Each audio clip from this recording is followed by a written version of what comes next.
When you're out exploring, being caught is definitely a thing that's on your mind. Being caught can ruin your day, your week, your month, your year. I'm going to teach you what to do if you are caught and how to avoid being caught when exploring, and that's starting right now.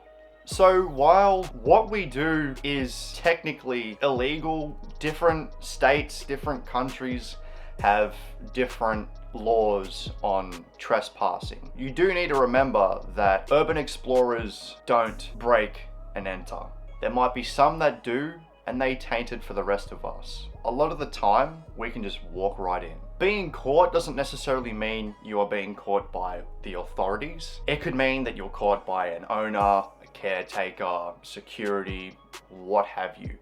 The worst case example of being caught is what happened to Sam and Colby a couple years back. It's why they stopped exploring altogether. It's sad to see such great content creators just completely stop what they have to do. Doesn't mean that what they do now isn't great, because it is. It's what drew me to their content, and it's kind of what made me start exploring as well. Here's a few steps that you can take to ensure that you don't get caught. Number one, don't act like an idiot. Don't break things. When you do that, you draw attention to yourself. We want to be under the radar. We don't want people to know what we're doing. Funnily enough, we film this stuff for YouTube.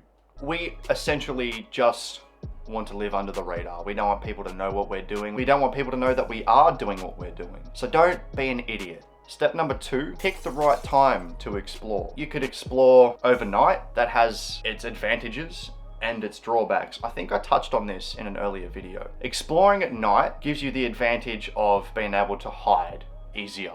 Everything's black, especially if you wear all black, you won't be seen in the shadows. Because it is being at night, people tend to call the authorities a lot quicker because nefarious things happen at night. During the day, you are way more open. There's the chance that people aren't going to be home in surrounding neighborhoods or wherever you are. But because you are so out in the open, people can spot you easily. Another thing I should add as well is that people don't expect you to explore during the day. They always expect these things to happen at night.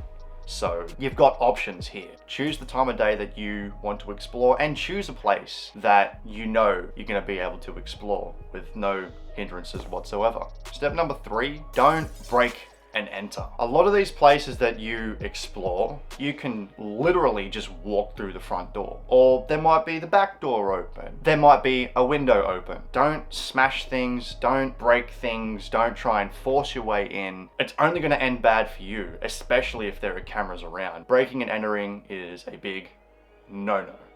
Now, what happens if you do get caught? Well, there are different ways to handle it. You've got people that like to just run and bolt and just make things worse for themselves. There are other people like myself who will approach these people and just tell them what we're doing. You know, I obviously have my camera, I bring that along. It's evident that we're not doing anything nefarious, but these things do happen. I have been caught a couple of times. Not just by caretakers and security, but by police themselves. I've managed to talk my way out of these things because I am upfront.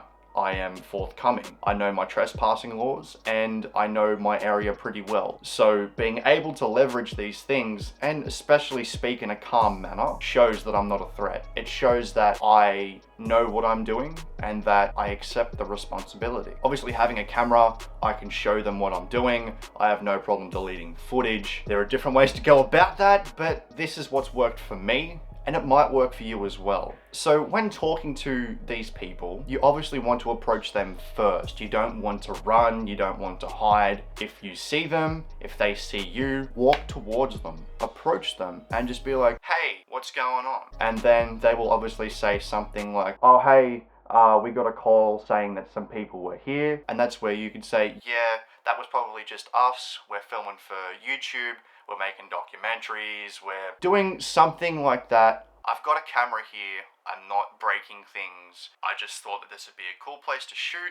I might be shooting some stuff for uni. I might be shooting stuff for my short course that I'm doing. As long as you are open and upfront, you will get away. Now, that being said, there are some places that this won't work. Now, if the place is partially open, if the place is somewhat operating in some sort of capacity, you really need to do your research first, because being very run and gun really does not end well. As for Sam and Colby, when they got arrested, what happened is that they went through a construction site and then trespassed. That there was not a very good move, and obviously they learnt their lesson from that, hence why they haven't done any public explores or anything like that, apart from one of their latest videos, but that wasn't really an explore, that's just something else. There's also one other thing you can do to avoid being caught, and that's honestly just seek permission. Exploring with Josh has done some videos on this, or at least I want to say he's touched base on this in some videos, where he seeks permission to explore these places. Now that, depending on where you live and depending on how well your community is, you might be able to do this relatively easy. Here in Australia, in New South Wales, it's a bit different. Sometimes it works really well, sometimes you can and people are fine, but other times these places are just that, they're abandoned. And there's no one to really contact to ask, hey, can I explore this place? So the only real option you have is to just go and do it. I said at the beginning, go through your trespass laws, know your trespassing laws in your state, in your country, because this will determine how easy it is for you to do these things and how not so easy it is. I am not saying that this is a way that you won't ever be caught, because it's inevitable, it's just a matter of time.